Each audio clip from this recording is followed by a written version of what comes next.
you, Dr. Child, for doing this interview with us. Can you tell us a little bit about pathology, what the job entails?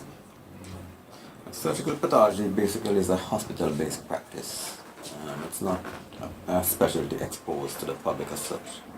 What we do is to provide consult for other surgical doctors in the hospital or in private practice. In most countries, the law states that any tissue or fluid taken from the body should be sent to the pathologist. So we're the ones that look at the tissue or the fluid. A slide is made and we actually look at it under the microscope and make a diagnosis as to whether or not it's cancer or exactly what abnormality might be seen in the tissue or in the fluid. So we're the ones that have the actual the job of deciding what disease that could be diagnosed at a tissue level or at a cellular level as to what someone has.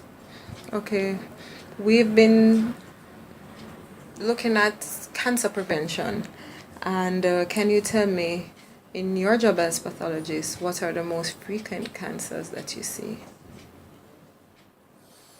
The most frequent cancer, especially in women, number one is breast. We get a fair amount of breast cancers each year. For example, last year we had maybe 22 breast cancers. Second to that, in men, prostate. That's the highest. For men. And in women, then the third one might be cervical cancer. We also get a fair amount of endometrial cancers and skin cancers as well. GI cancers, colon is pretty high as well too, in both men and women. We see a few. Lung is not very common. We hardly see any lung cancers. I guess most of that diagnosis might be made at autopsy, as we're not really biopsy of the lung is not frequently done here as such. So we hardly see any lung cancers. So for women, the two top cancers are breast first and cervix for women. Yes. And for men, the top is prostate and in men and women, we have colon cancer being about equal. Okay. In incidence. So when we look at cancer prevention, what advice would you give to persons in terms of what they should do to try as best as possible to prevent getting cancer? Any cancer. Most cancers are actually preventable. Okay? And the role of prevention, basically, what you try to do is to try to avoid the cancer-causing factors. So that's at the primary level. So things like environmental factors, lifestyle, like things like alcohol, tobacco consumption, you try to decrease those. You want to be, you don't want to be exposed to carcinogens like certain pesticides, etc. The secondary method of preventing cancer are going to be things like you want to institute things like screening programs, for example, like cervical cancer, prostate cancers, and most cancers, as I said before, are preventable. It has been shown that maybe as much as 16% of cancers are caused by infectious agents. So there are 7 viruses that have been shown to cause cancer in man. And there's, of course, I guess you've heard of H. pylori. Mm-hmm. It's a bacteria that can cause stomach cancer. So if we can prevent these infections, then we could actually decrease the tumor burden seen in people. What about the HPV virus, which is... That is a very serious problem as well. It has been shown that HPV causes cervical cancer. And once you can eliminate the virus or prevent it from infecting women, then theoretically you can actually eliminate cervical cancer. Now I guess you heard of that there's a vaccine that's been given to young girls, I think from maybe 9 to 26 years of age, or 16 to 26. There are actually studies done, I think it's Merck who made the Gardasil. They have actually looked at, I think it's maybe 16,000 women between 16 and 26. And they've been given this, they entered the trial. There's actually phase 1, 2, and 3. The phase 3 trial is actually conducted for more than 4 years. And these patients who were given the vaccine have been shown that they have been protected against cervical cancer. So it hasn't got any side effects apart from maybe pain at the injection site. And I think if it's being used, it's going to drastically reduce the incidence of cervical cancer. I mean, diseases like polio, measles, these have been eliminated practically just by giving vaccines, you know. UNICEF estimates that about childhood vaccines prevent maybe, I think it's 3 million deaths per year globally. So obviously if you have a vaccine against HPV virus, then you expect to decrease the incidence of cancer in women, probably eliminate it totally, you know. So you would recommend that to Oh, women? obviously, yes. Cervical cancer, there's an incidence about maybe 500,000 globally each year. And more than 250,000 die from this disease, you know, in spite of the fact that the vaccine is around. So the important thing is to try and get the message to people, those who are going to be infected or exposed to the virus, to try and get them in contact with the healthcare professionals. They must be educated that these things could be prevented, and once you have your vaccine, then your chance of not getting it is very much increased, you know. So it's a life-saving vaccine, I say, you know.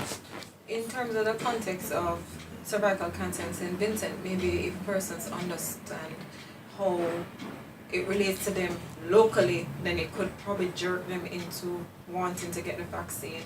And your job as pathologist. What we do is we actually make the diagnosis. But most time the pap smear is going to come to the pathologist. It could be screened by non-pathologists. So you have people trained to actually look at pap smears. But the abnormal ones should come to the pathologist, who's going to actually decide whether it's a high-grade or low-grade lesion. And in the cases you're seeing? Yes, we see a fair amount of biopsies, cervical biopsies, where you have the high-grade lesions. These are the ones that go on to give you invasive cervical cancers. So once you can pick them up early, screening is a very important test. You know, once you can pick it up, then you can theoretically cure this individual, you know, who has a high-grade lesion. So you want to catch it early before it actually goes on to cancer. And how do you catch it early? Well, by screening. You know, you do your pap smear. Once the high-grade lesion is actually picked up, then the surgeon going to do the appropriate surgery to actually try and take out that part of the cervix that's going to be affected with the virus. You know. And also mothers have some concern or anxiety about giving their daughters the HPV vaccine, which can prevent them from getting cervical cancer. Why would you encourage them? I just want to underscore the point again, is why is it important for mothers to consider giving their daughters this vaccine?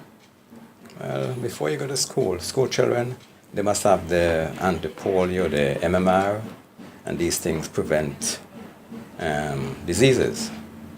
So why should there be a difference with the vaccine for HPV? It simply saves lives, it prevents diseases. The teachers and the parents, they should get together at least to try and educate themselves and let it be told to the children that it's just as taking a vaccine against the ordinary disease that have been eliminated worldwide, like polio, I said before, MMR, you know. So it's, I don't know, I guess it's something novel that's just been introduced, and there's always fear when initiating something new. People are gonna have obviously fears that are not really well based, you know. It's up to the parents and the teachers to actually educate the children as to why they should have it, you know, administered to them. It's gonna save their lives, quite possibly, you know. As pathologists, can you see some persons have the concern that the vaccine it's actually putting a virus into the body? Can you explain that, please? Vaccines, before vaccine is administered, studies are done. They actually, it has to be proven to be safe, and that the side effects are not important. Well, not important, but they're not going to be serious. So most vaccines, the study going to have like an animal model before, okay? So the vaccine is given, and if it's found to be useful in animals, it's then applied to human beings. It takes 3 phases, phase 1, 2, and 3, administered different groups to increase the numbers of individuals. Phase 1 might last maybe a year, phase 2, 2 years, and phase 3 at least 3 or more years. What is done in, for example, in HPV vaccine, the virus has a genome, that's the genetic material inside, and it's covered by an envelope or capsid that contains antigens. So what has been done in making this vaccine is that they have made antibodies against these antigens. They've been biosynthesized. So the vaccine contains only the antigens to contains the antibodies to the antigens found in the capsid only. It doesn't include the genetic material which is potentially harmful. So it's a relatively safe vaccine because there's no DNA material introduced in the vaccine that's going to cause any problems. As I said before, the only side effects are going to be maybe pain at the injection site. Furthermore, it has been found that the vaccine, it gives you a more efficient immunological response than the ordinary HPV vaccine itself. So it stimulates your system to actually fight off the virus. So it's completely safe. There hasn't been any side effects that are important, and I don't think there should be any concern about it as far as introducing viral particles that are dangerous to people. It's the inert antigenic material that has been used to actually make the vaccines. One other concern persons may have is that they're worried that it may make their girls more sexually active or may make them more desirous of having sex. That's a baseless fear, I think. I mean, the studies haven't shown that. And studies are going to continue, I think the vaccine was first introduced in 2006, I think it was. And up to this point in time, it hasn't shown that that is a side effect. So I don't see why people should be worried about it, So the study has been around for some time, and it has shown conclusively that it prevents high-grade lesions and cancer. And the side effects are not important, they're not significant. And these concerns that might be expressed by the mothers are actually baseless. Help us protect our nation's future, prevent cervical cancer, save our women's girls. Thank you so much.